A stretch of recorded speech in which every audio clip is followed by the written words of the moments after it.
Finance Minister has a job of funding a shortfall of 28 billion rand in revenue, and the question is, where will this come from?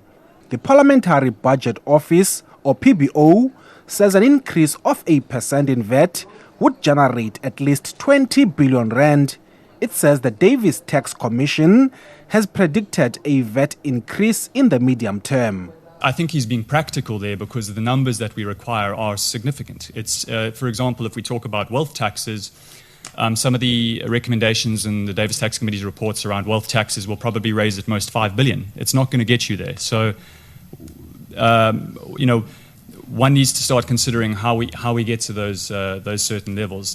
Obviously, it's a major concern that VAT is regressive. The PBO says it is perhaps a temporary rescue. We do have short-term considerations, and so we may have to increase VAT, as my colleague Brandon said, in the next 3 to 5 years, within the next medium-term expenditure framework, and that is sort of balancing the books in the short term.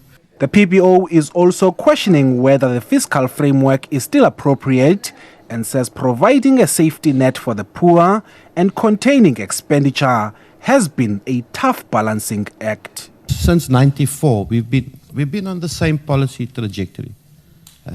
We've called it, I think, counter-cyclical. We've called it stabilization.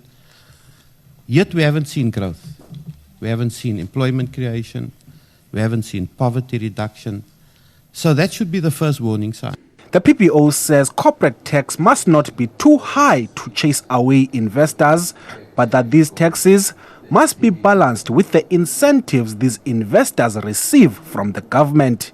Bulelani Philip, SABC News, Parliament.